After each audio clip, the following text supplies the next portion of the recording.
Bonjour, dans cette deuxième vidéo de ma série sur les astrocytes, j'ai envie de continuer en vous présentant le lien entre le passage en fait entre le fonctionnement prioritaire avec les neurones et le fonctionnement prioritaire avec les astrocytes. Bon, il faut savoir que c'est forcément schématisé parce que ce sont des cellules qui sont toujours connectées entre elles, qui fonctionnent conjointement. Mais ce que j'en capte, c'est que la magie de comment à travers quel support la conscience passe pour venir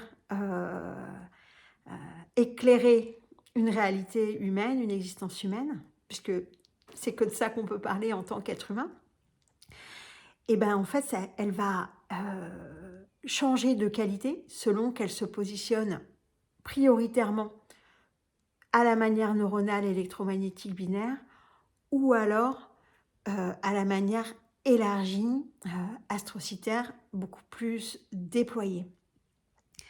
Comme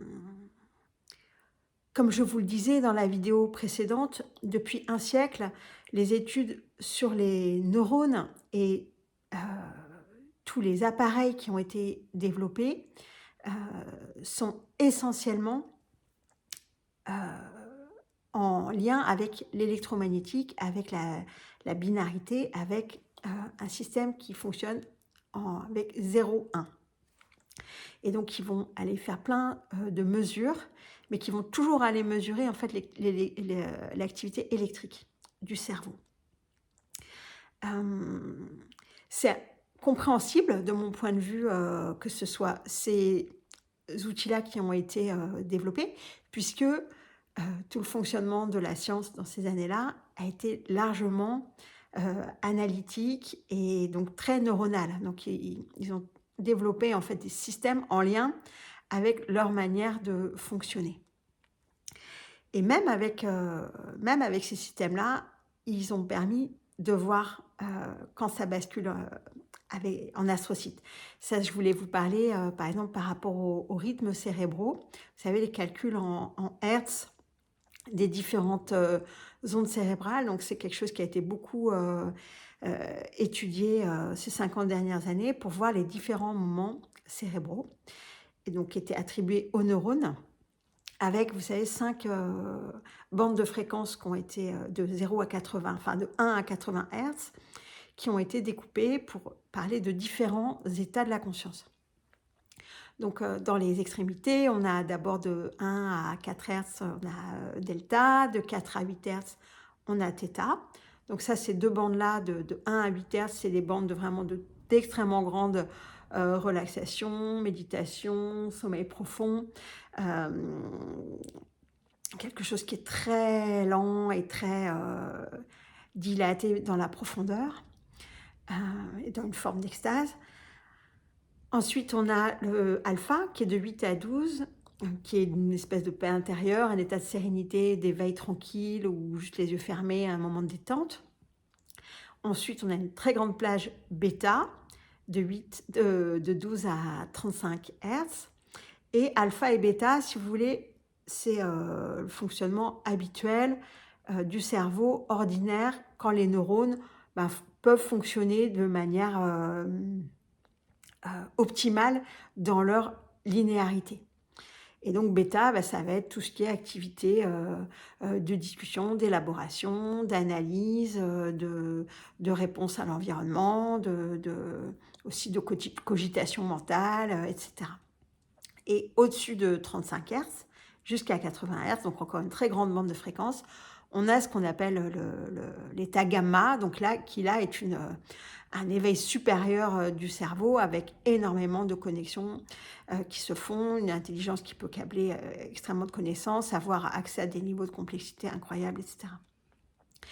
Et en fait, ce que j'en comprends, bon, qui restera à prouver par la science à un moment si elle le souhaite ou pas, mais en tout cas l'hypothèse que j'en fais, c'est que c'est vraiment le centre, c'est-à-dire les alpha et bêta qui sont en mode neuronal prioritaire, et qu'en fait tout ce qui est en dessous de 8 Hz d'un côté et puis de 35 Hz de l'autre côté, c'est des fonctionnements astrocytaires. Et on les a associés aux neurones parce qu'en fait, on mesure l'activité neuronale. Mais en fait, à ces fréquences soit très lentes, soit très rapides, les neurones, ils sont quelque part, ils sont court-circuités. Et la conscience, elle passe sur l'autre système, le système alternatif, qui est le système des astrocytes.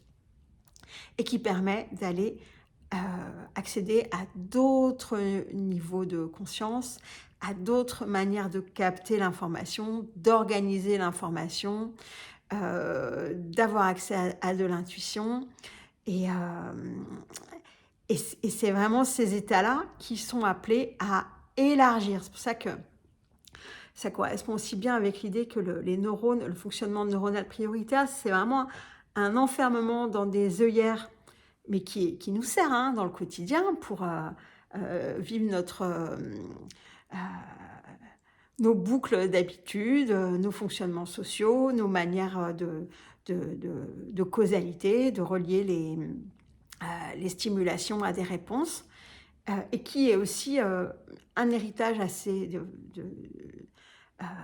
du règne animal, où ça fonctionnait, où à travers l'instinct, plus qu'à travers la réflexion chez les animaux, il y avait un stimulus et puis une réponse instinctive, neuronale, instinctive, qui permettait de réagir du mieux possible pour essayer de survivre.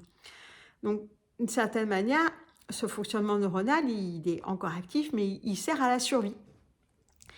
Mais l'être humain, il a une particularité, comme je vous le disais, c'est d'avoir de plus en plus d'astrocytes, et des astrocytes de plus en plus différenciés, et donc d'aller ouvrir la conscience, de repousser les limites de la conscience.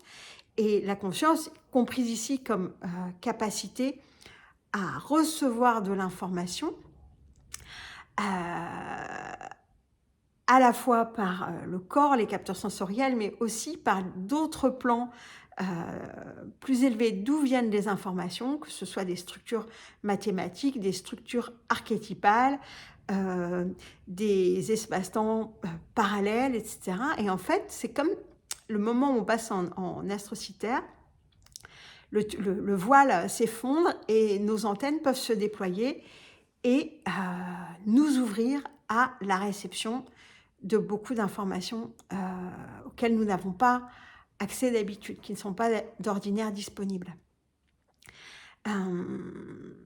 Et on peut passer par les deux chemins. Ça, je trouve ça assez intéressant aussi de voir que ça peut à la fois passer par un moment d'extrême calme, de réussir à s'apaiser, à se mettre dans le silence, et puis de là laisser lâcher prise, en fait, d'une certaine manière, de l'ultra-contrôle neuronal, ou de l'autre côté, par une stimulation tellement forte intellectuelle que finalement, cette stimulation va trouver le chemin d'une bascule vers un fonctionnement astrocytaire élargi pour pouvoir traiter l'excitation.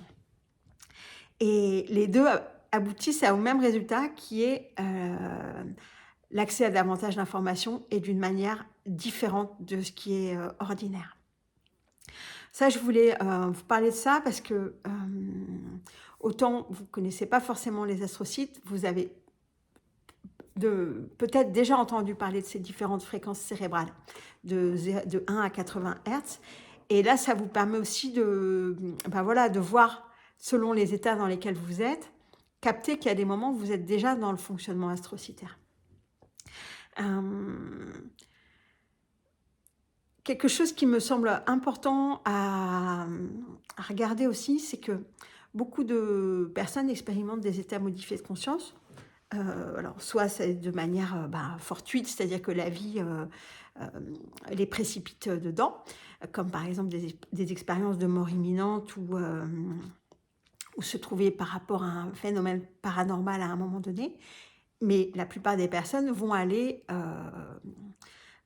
depuis le choix en fait d'expérimenter ces états modifiés de conscience, que ce soit à travers des pratiques méditatives, des pratiques de respiration, des pratiques thérapeutiques, hein, comme l'hypnose ou la respiration holotropique par exemple, ou la transe induite qui se déploie beaucoup, euh, la prise de psychédéliques, les pratiques chamaniques, etc. Tout ça, c'est des pratiques qui vont aller nous sortir de la conscience ordinaire, neuronale, logique et puis fermée, pour justement aller nous déployer vers d'autres plans, d'autres accès à la conscience et puis d'autres états d'être transcendants. Et, et là, je sens qu'il y a quelque chose qui est important à capter et qu'il faudrait bouger, de mon point de vue, pour véritablement résoudre l'impasse actuelle. C'est que ces pratiques, pour le moment, c'est un peu des niches, en fait. C'est-à-dire que soit c'est des pratiques thérapeutiques en espérant améliorer un mal-être, soit c'est des pratiques récréatives, notamment pour certaines prises de drogue, soit c'est des pratiques de fuite de la réalité, ou alors c'est des pratiques vraiment de recherche spirituelle, mais qui vont concerner assez peu de personnes. Et ça reste cloisonné en fait à des moments privilégiés et qui ne sont pas reliés au reste de la vie ordinaire. Et ce que je sens l'enjeu là, c'est véritablement d'arriver à relier ces deux moments, relier nos passages astrocytes et puis neurones pour faire rendre ordinaire le passage d'un état à l'autre et notamment par augmenter la capacité d'interprétation. C'est-à-dire que quand on est dans des états dilatés de conscience, qui la plupart du temps vont ouvrir en nous beaucoup de joie, beaucoup d'espoir, beaucoup de sensations d'amour du vivant, de respect de la vie, qui vont nous rendre meilleurs d'une certaine manière. Après, quand il y a le retour au réel, souvent il y a coupure, il y a difficulté à retransmettre, à témoigner, à traduire en langage ordinaire ce qui est vécu, compris, capté, que ce soit pour soi ou pour autrui. Et donc, ça fait qu'il y a c'est comme si c'est deux mondes qui sont séparés. Ce qui ne correspond pas à la réalité de notre vie physiologique, où en fait, ces supports de conscience que sont les neurones et les astrocytes, ils sont toujours en interaction, en interreliance. Et c'est la conscience, en fait, qui bascule de l'un à l'autre alternativement. Et une des grandes choses que nous apprend le fonctionnement astrocytaire, c'est qu'on apprend davantage le « et » que le « ou ». Le « ou », c'est un fonctionnement très binaire. Le neuronal, le principe, c'est « ou ». Il faut que c'est soit 0, soit 1. Soit oui, soit non. Et avec les astrocytes, pas du tout. Il y a quelque chose qui se déploie, qui prend tellement d'envergure, tellement d'harmonique et tellement de bascule dans une profondeur et une complexité qu'en fait, on peut tout à fait superposer des états, passer de l'un à l'autre et qui ne s'annulent pas ou ne se contredisent pas les uns les autres, mais qu'au contraire, ils vont s'organiser entre eux, ils vont s'inclure, ils vont s'intriquer et on va essayer de faire des liens, de faire des passerelles, de faire des chemins. Et tout ça, de mon point de vue, c'est... là, il y a un chemin qui est important, il y a un passage qui est fondamental à trouver en tant qu'être humain qui ont envie d'être porteurs de solutions pour un nouveau paradigme, pour de nouvelles manières d'être à la vie, au monde, entre nous et en soi. Il y a cet enjeu-là de ramener l'extraordinaire et le transcendant d'une connexion astrocytaire dans le quotidien. Que ça devienne habituel en fait, et j'aime bien l'idée là avec le mot habituel d'habiter en fait, d'habiter l'inhabituel et de le rendre habituel, c'est-à-dire ce qui peut sembler farfelu ou dangereux ou mystique ou étrange ou perché. En fait, le démystifier et puis le vivre, l'assumer et l'inclure en fait dans le quotidien. Et à la fois, oser dans le quotidien parler de ses expériences, trouver les chemins interne pour le déclencher, sans prise de substance externe, sans stimulus extérieur, mais véritablement par un circuit interne de positionnement adapté. Donc ça, c'est tous les chemins vers les astrocytes, ben, voilà, que j'ai trouvé moi au fil des ans et puis que je peux vous proposer dans des cercles ou des moments comme ça. Et puis,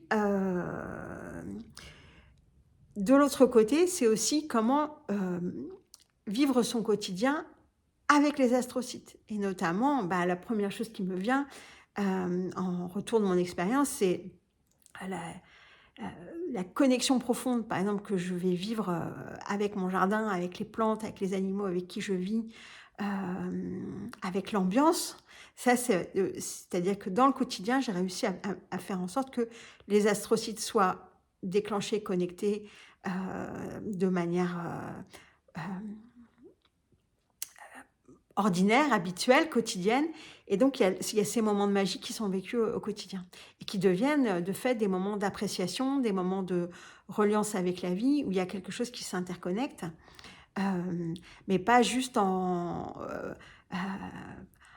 un week-end de stage, c'est quelque chose qui se met dans la constance et qui va véritablement améliorer la qualité du vécu et l'apaisement du fonctionnement cérébral, parce que le fonctionnement neuronal, c'est un fonctionnement d'angoisse. C'est un fonctionnement c'est une bête traquée, quoi. Et là, quand on bascule sur les astrocytes, ça passe sur autre chose. Voilà, donc je m'arrête là pour celle-ci et je vous dis à bientôt pour la suite des informations sur les astrocytes. Vous pourrez trouver en commentaire le lien sur le gros article que j'ai écrit qui décrit la biologie des astrocytes. Si ça vous intéresse de le parcourir, à bientôt. Merci pour votre attention.